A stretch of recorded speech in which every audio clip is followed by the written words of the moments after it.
The mask of love. Before we begin, and take a breath. This will not be an easy video to hear. What I'm about to tell you is not comfortable. It's not empowering. It's not designed to make you feel better. In fact, it may make you question everything you've been taught about women and about yourself.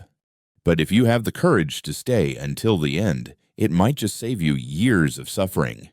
So, if you value hard truths more than sweet lies, if you're ready to see the mask for what it really is, then listen carefully. And if this resonates with you, if you've ever felt it but couldn't explain it, subscribe to this channel and leave a comment. Because you are not alone, and some truths must be spoken. Now, let's begin. There is a moment in every man's life when he falls in love for the first time. You remember it. How her smile seemed brighter than the sun. How the sound of her voice felt like a melody written only for you. How being in her presence made the world sharper, clearer, almost sacred. It wasn't about sex. Not really. It was about meaning. About finding that one person who could finally understand you. Who could soothe the ache you've carried since childhood? Who could love you the way no one else could? You thought, this is it. I've found her. And you were willing to give everything. Time, attention, money, effort, dreams. Because somewhere inside, you believed that if you gave enough, if you loved enough, she would love you back. Fully, unconditionally, forever. That is the mask of love. Schopenhauer saw it for what it was. He saw beneath the poetry and the promises, and what he revealed was something terrifying, something most men still refuse to see. That romantic love is not what you think it is. That the feelings you project onto her, the idealization, the worship, the obsession, do not arise from your soul. They arise from your biology, from your instinct to reproduce. From nature's will, not your own. Schopenhauer wrote, "Love, though it may seem to be the sublimest of feelings, is at its core a matter of the propagation of the species." Let that sink in. You thought it was divine, but it is animal. You thought it was unique, but it is universal. You thought it was personal, but it is mechanical. The tragedy. The more noble the man, the more deeply he feels it. And the more deeply he feels it, the more blind he becomes. Let me tell you about Michael. Michael was 27, successful, driven, a thinker, a man who had read Nietzsche, Dostoevsky, even Schopenhauer, though he wasn't sure he believed all of it. Then he met Anna. Bright eyes, quick wit. The kind of woman who seemed to understand him instantly. The conversations flowed. The chemistry was undeniable. And for the first time in his life, Michael felt chosen. He told himself, this is different. She's not like the others. This is the one. He invested. Dinners, trips, gifts. More importantly, he gave her his time, his attention, his vulnerability. Weeks turned into months. And then, one day, Anna changed. Her texts became cold. Her gaze became distant. She started mentioning other men, subtly, but enough for Michael to feel it. He didn't understand. What had he done wrong? Had he said too much? Not enough. Should he apologize? Try harder. He doubled his efforts, which only drove her further away. Until finally she left. Without explanation. Without closure. Michael spiraled. He couldn't eat. Couldn't sleep. He stalked her social media at night. Replayed every conversation in his mind. Asked his friends, his therapist, anyone, why. And here's the truth Michael couldn't see. It was never about him. It was never about what he said or did. It was about instinct, timing, biology, and the moment his genetic value, his ability to thrill, to challenge, to provide, no longer matched her unconscious needs, the illusion shattered. Schopenhauer warned us, a man is often captivated not by what a woman is, but by what she seems to represent in his own mind. Michael wasn't in love with Anna. He was in love with the idea of Anna, the mask he had placed upon her, the fantasy of the perfect woman who would finally complete him. But here is where it gets darker. The more a man idealizes a woman, the more power he gives her. And the more power he gives her, the less she respects him. Why? Because respect is not born from adoration. It is born from boundaries, from self-respect. When a man sacrifices his identity in the name of love, he ceases to be a man in her eyes. He becomes a servant, a worshiper, a boy seeking approval. And the feminine instinct, ancient and merciless, cannot desire what it pities. Schopenhauer understood this brutal dynamic.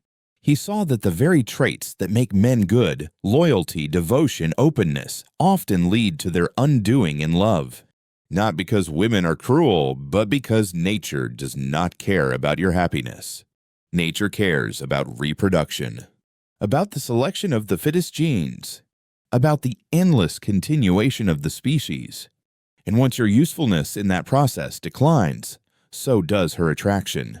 You may not want to hear this. You may think, but my love is pure. My love is different. Schopenhauer would say, so thought every man before you, because the truth is older than your heart, older than your name, older than humanity itself. It is instinct, not intention. And until you see it clearly, you will remain its slave. What if every time you thought you were falling in love, you were actually falling into a trap? The power dynamic. You were never told. There is something we must face, something most men will never admit, even to themselves. It is this: in love you are not equal. You never were. The stories you were told, that love is a partnership, a balance, a meeting of equals, are beautiful lies, and they serve one purpose: to keep you blind to the truth of power. Schopenhauer saw it clearly. In every relationship between man and woman, beneath the surface of romance and modern ideals, lies an ancient dynamic. The woman chooses. The man proves. The woman selects. The man performs. And as long as he continues to perform, he is useful. But the moment he doubts, the moment he hesitates, the moment he shows need, her instinct shifts from desire to disdain. Why? Because feminine attraction is not built on fairness. It is built on power, on confidence, on strength, not just physical, but psychological. A woman's instinct is to test, to challenge, not out of cruelty, but out of ancient necessity, because her biology demands the best mate, the strongest genes, the most reliable protector. If you fail the test, if you submit, if you lose yourself, she cannot help but lose respect. And here lies the tragedy. Most men today are taught to do exactly that: to give, to sacrifice, to please, to become more agreeable, more accommodating, more emotionally available. They are told, be sensitive, be open, communicate more. And yet, what happens? The more they give, the more invisible they become. Because no woman can truly desire a man who desires her more than himself. Let me tell you about Eric. Eric was 32, smart, successful, fit. But beneath it all, he was lonely. He longed for that one woman who would see his worth, who would appreciate his loyalty, his kindness, his devotion. And then he met her, Clara. Charming, playful, a little dangerous. He was hooked. He showered her with affection, told her how beautiful she was every day, texted her good morning, good night, canceled plans for her, made her the center of his world. At first she seemed flattered. Then she grew cold, less responsive, less present, eventually gone. Eric was devastated. But I treated her like a queen, he said. I gave her everything, and that was the problem. He gave too much, too soon, too easily, without making her earn it, without boundaries, without self-respect. Schopenhauer would have told him, the man who sacrifices his power on the altar of love sacrifices love itself. Here is the brutal truth. Women do not desire men who put them on pedestals. They desire men who remain a mystery, who value themselves more than they value her approval, who can walk away at any moment if respect is lost. This is not game playing. It is reality. Power is the foundation of desire, and when you surrender your power through neediness, overinvestment, worship, you kill attraction at its root. But no one teaches you this. Instead, you are told, be vulnerable, be open, be more giving. And so, you become weaker, and she loses interest, and you wonder why. Schopenhauer saw this pattern not as modern psychology, but as ancient instinct, as nature's cold mechanism. He wrote, a woman is not drawn to a man's virtues. She is drawn to the strength behind them. Strength, not morality, not kindness, not devotion, because a woman's survival, historically, depended on a man who could protect, provide, and prevail, not a man who needed her. And though society has changed, instincts remain. You may think, but surely love should be mutual, equal. In theory, yes. In reality, no. Because love is not reason. It is instinct, and instinct bows to power. The man who retains his center, who never chases, who lets go of the outcome, holds power. The man who sacrifices himself for love loses both love and himself. Here is what no one tells you. Every time you text too soon, every time you double message, every time you cancel your plans, every time you put her on a pedestal, you bleed power. And with every drop, attraction fades. Schopenhauer's warning was clear. Love is not won through effort. It is lost through weakness. The more you chase her, the faster she runs. The male, suffering, no one sees. There is a kind of suffering that has no name. A quiet pain carried by millions of men that no one speaks about. Because they aren't allowed to. It's not the suffering of war. Not the suffering of hunger. It is the suffering of the heart, the suffering of a man who gave everything in love and lost himself in the process. And when it happens, the world tells him, move on, man up. She wasn't the one, but it's not that simple. Because for him, it wasn't just about her. It was about meaning, about hope, about worth. And when she leaves, or worse, when she stays but stops seeing him, he doesn't just lose love. He loses himself. Schopenhauer understood this long before modern psychology. He saw that love, when based on illusion, leads men not to happiness, but to slavery. And when that illusion breaks, it leaves a void. A void most men try to fill with distraction.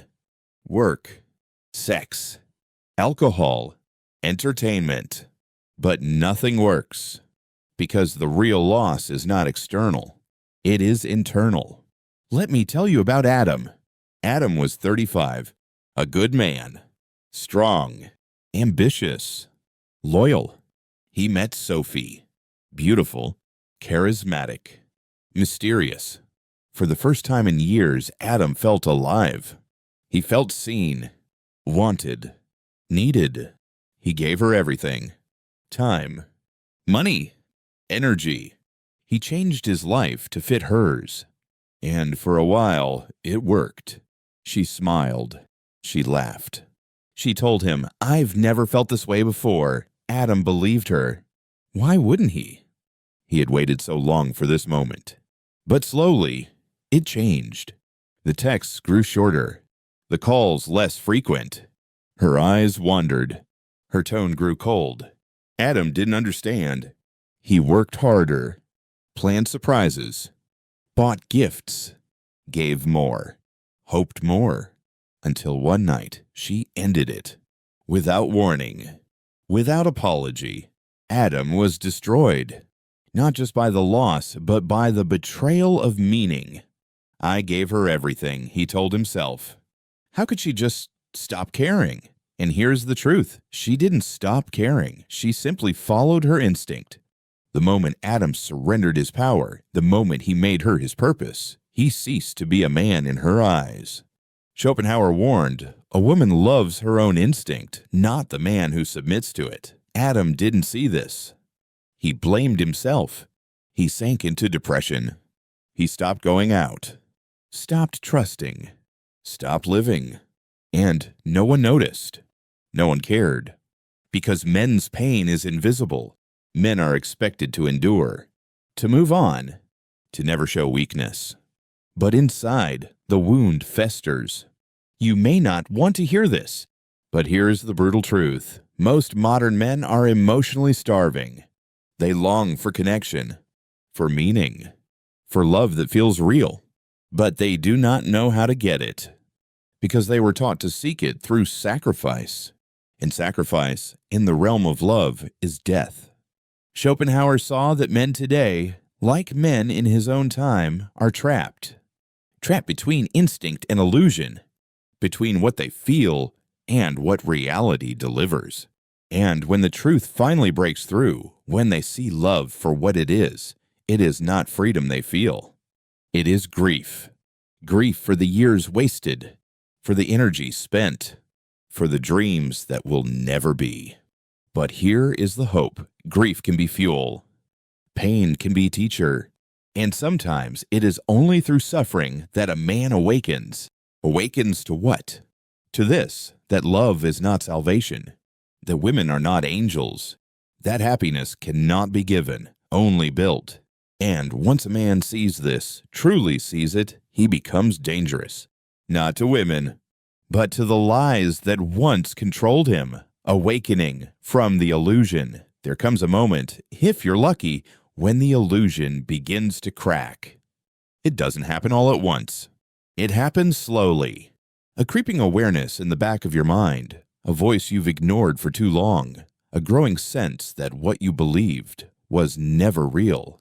This is the beginning of awakening, and it is the most terrifying and liberating moment a man can experience. Schopenhauer wrote, "The wise man does not hate women, nor does he worship them. He sees them. To see, truly see, is rare, because most men never do. They remain trapped in the cycle, idealize, pursue, suffer, repeat. Over and over, chasing the next woman, the next hope, the next chance at meaning, never realizing that the meaning they seek cannot be found in her.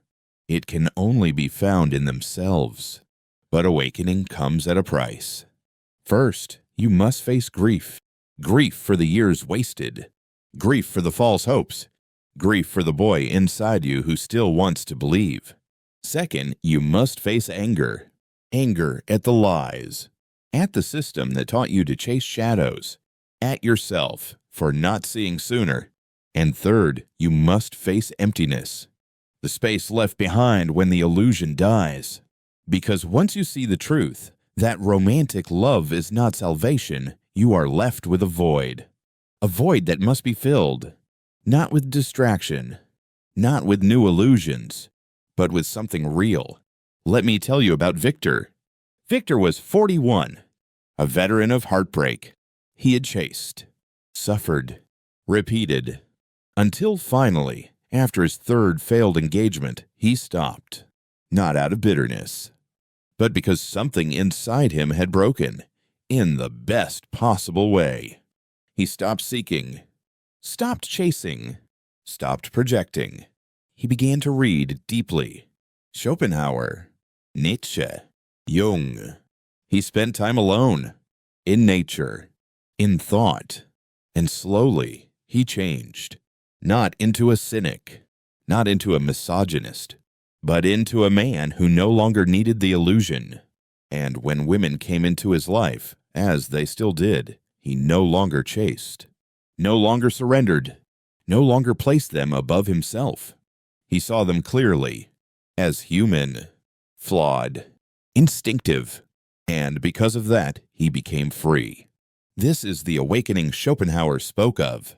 Not hatred, not coldness, but clarity.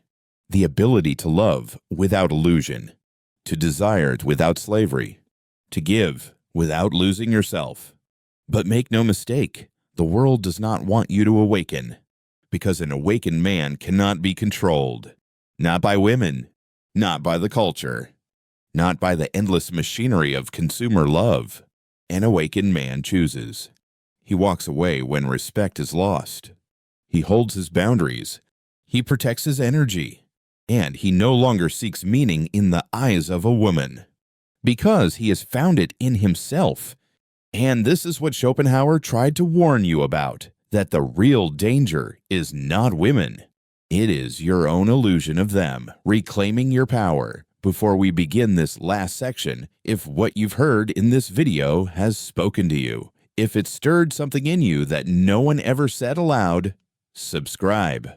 Leave a comment, not just for the algorithm, but for yourself, for the other men reading. Because what you write may be the words someone else desperately needs to see. Now, let us finish. There is a truth deeper than pain, deeper than heartbreak, deeper than loss. It is this: you are not broken. You were lied to.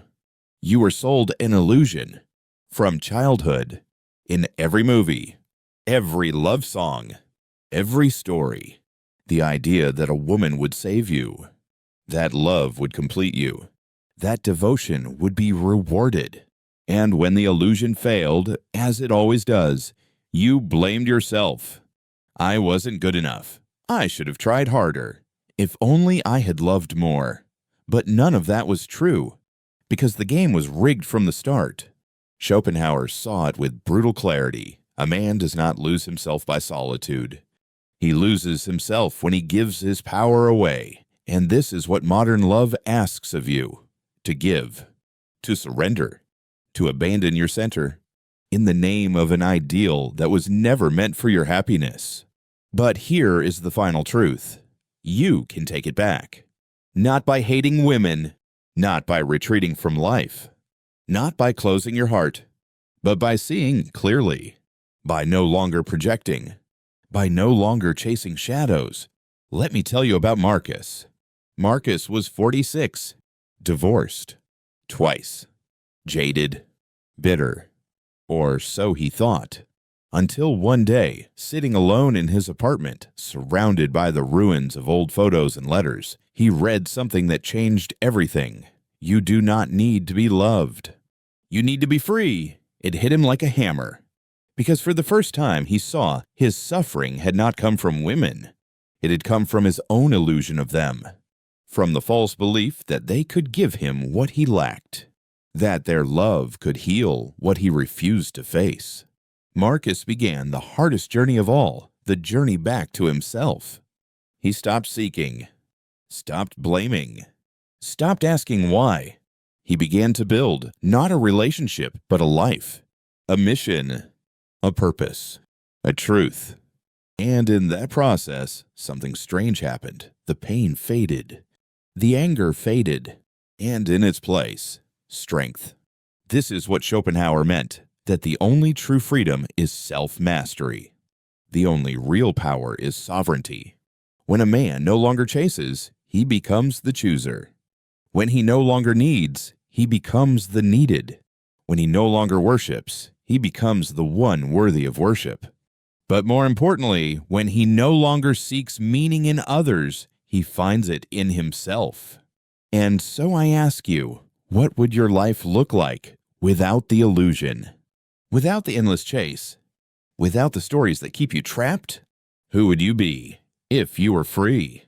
The world will not give you this freedom. You must take it, and it begins here, with truth, with courage, with the refusal to be what they want you to be.